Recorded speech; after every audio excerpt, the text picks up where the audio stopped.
2024 లేదా 25లో డిగ్రీ లేదా బీటెక్ చదివారా? సాఫ్ట్వేర్ జాబ్ కోసం ఎదురు చూస్తున్నారా? అయితే కోడ్ జ్ఞాన్ 100 డేస్ కోర్సులో చేరండి, జాబ్ సాధించండి.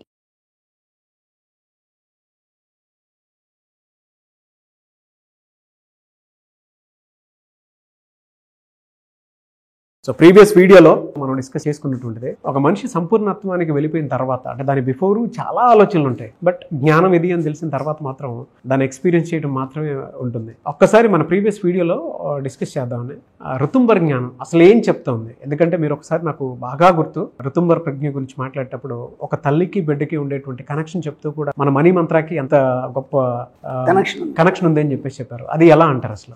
ఋతుంబర ప్రజ్ఞ విశ్వజ్ఞాన కోశం అసలు యాక్చువల్గా ఏంటంటే దానికి పేరెంట్ లేదు. ఇక్కడ విచిత్రం ఏంటంటే నాకు తెలిసి నేను ఋతుంబర అనే పేరు మొట్టమొదటి విన్నాను. దాన్ని మనం దేజావు అంటాం. ఇంకా చాలా పేర్లు ఉన్నాయి దానికి. మొట్టమొదటి విన్నాను. విన్న తర్వాత ఏమైందంటే అనుకోకుండా నేను ఆఫీస్కి వెళ్ళాను. ఒక 3 రోజుల క్రితం ఋతుంబర అనే పేరు విన్నాను. దాని గురించి పూర్తి విశ్లేషణ నాకు తెలియదు. ఒక 2 లైన్లు ఎక్కడో చదివాను, ఎక్కడో చూశాను. ఆ తర్వాత నేను ఆఫీస్కి వెళ్ళాను. ఆఫీస్కి వెళ్ళినప్పుడు మా ఎంప్లాయీ ఉన్నాడు, ఒక నాకు కూడా ఉండే ఎంప్లాయీ. ఆయన దేనికి చెల్లించాడు, ఎప్పుడే హ్యాపీగా నవ్వుతుంటాడు, పెద్ద ఎడ్యుకేటెడ్ కాదు, అలాగని ఎక్కువ మాట్లాడాడు. అప్పుడు నాకు అర్థం కాలేదు ఆయన ఎట్లా ఎందుకున్నాడు అనేది. మళ్ళీ ఏనాడు ఎవరితో ఏది డిస్కషన్ చేయడు, ఆయన కష్టాలు కానీ బాధలు కానీ ఇచ్చాడు. అనుకోకుండా నేను ఆ వర్డ్ విన్న తర్వాత 3 రోజుల తర్వాత ఆఫీస్కి వెళ్ళగానే ఎర్లీగా సైన్ చేసి పోయి సీట్ మీద కూర్చోగానే గుడ్ మార్నింగ్ చెప్పిన తర్వాత ఆయన ఒక సడన్గా అడిగాడు, నాకు నీకు ఋతుంబర తెలుసా అన్నాడు. ఆయన 3 రోజుల క్రితం అది వినున్నాం కదా మనం, మన కుచ్చుకత ఎక్కువ కదా, ఏమంటే తెలుసు అన్నాను. అన్న తర్వాత అంటే ఏంది అని అడిగాను. తెలుసు అన్నావు కదా, అయిపోయింది అన్నాడు ఆయన.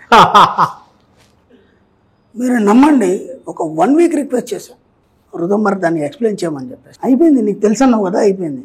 అదే ఋతుంబర, అదే ఋతుంబర.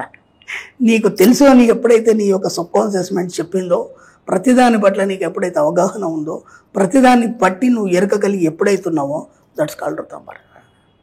ఒక పసిపాప ఉంది, ఆ పాప ఇంట్లో కూర్చుంది, వాళ్ళ డాడీ వస్తున్నాడు ఆఫీస్కి వెళ్ళి. వచ్చేటప్పుడు సడన్గా ఆగి ఏమంటే ఒక క్యాడ్బరీ చాక్లెట్ తీసుకున్నాడు. ఓకే, ఇంటికి వచ్చాడు. ఇంటికి రాగానే ఈ పాప సడన్గా వచ్చి ఆ క్యాడ్బరీ చాక్లెట్ తెచ్చావా అని. రోజు తేడాయన, ఆ రోజు ఎందుకో తెచ్చాడు. అర్థమైందా? అవునామని చెప్పి తీసిచ్చాడు. క్యాడ్బరీ చాక్లెట్ తేవాలని ఈ అమ్మాయి చెప్పలేదు, తెస్తానే అతడు చెప్పలేదు. ఇది ఎలా పాసిబుల్ అయింది? ఆ పాప పదే పదే ఊహించుకుంది. క్యాడ్బరీ చాక్లెట్ కలర్తో సహా, ఆ లెటర్స్తో సహా, ఆ యొక్క తీపిదనాన్ని, ఆ యొక్క కాఫీ ఏదైతే ఉంటుందో దాన్ని, ఆ యొక్క దాన్ని ఏమంటారు లాలాజీలో ఊరుతూ కూడా దాన్ని పదే పదే ఊహించుకుంది. కాబట్టి ఏమైంది, తన సబ్కాన్షియస్ మైండ్ గ్రహించి ఆ సబ్కాన్షియస్ మైండ్ యొక్క ఆలోచనలు అనేవి వాళ్ళ ఫాదర్ యొక్క ఆలోచనల తరంగాలతో కూడి ఆ చాక్లెట్ని ఇక్కడికి తీసుకొచ్చింది. ఇక్కడ ఆ పిల్లకి సంబంధం లేదు, తండ్రికి సంబంధం లేదు. దాన్ని ఋతుంబర ప్రజ్ఞ అంటే నువ్వు దేని పట్ల అయితే ఎరక కలిగి ఉంటావో దాన్ని నువ్వు పొందుతావు. అదే ఋతుంబర ప్రజ్ఞ.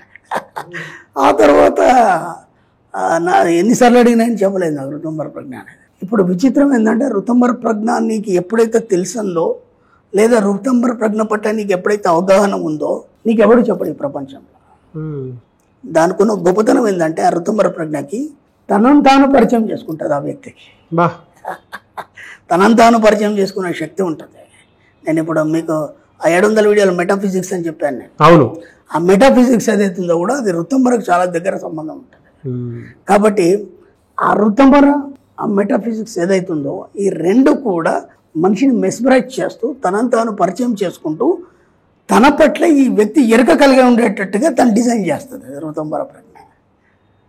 అర్థమైందా? అంటే ఇప్పుడు నువ్వు ఏది కావాలనుకున్నావు అది నీ ముందు ఉంటుంది. నువ్వు ఏది కావాలనుకున్నావు దానికి సంబంధించిన జ్ఞానం నీకు ఆటోమేటిక్గా తెలుస్తుంది. నువ్వు ఎవరిని అడగాల్సిన అవసరం లేదు, నువ్వు వెతుకునే అవసరం లేదు.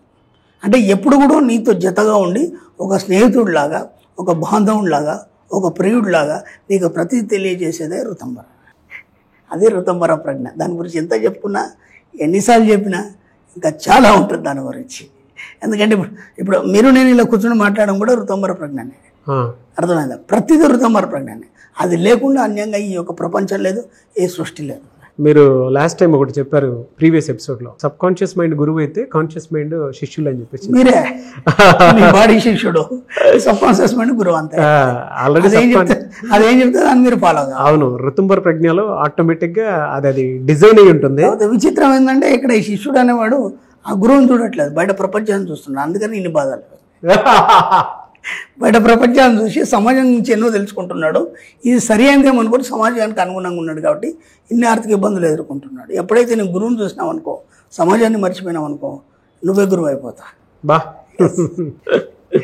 ఎలా సార్ అంటే ఈ మనీ మంత్ర సబ్జెక్ట్లో ఈ స్ట్రక్చర్స్ అన్ని ఏ విధంగా? చెప్పాను కదా, ఋతుమర ప్రజ్ఞ ఎప్పుడైతే నేను ఆ మాట విన్నానో, అతను ఎప్పుడైతే నాకు చెప్పలేదో, ఆ ఋతుమర ప్రజ్ఞ నాకు ఇదంతా తెలియజేసింది. అలానే ఒకటి కాదు, ఎన్ని ఎపిసోడ్లలో కంటిన్యూగా అదే గురువు కదా.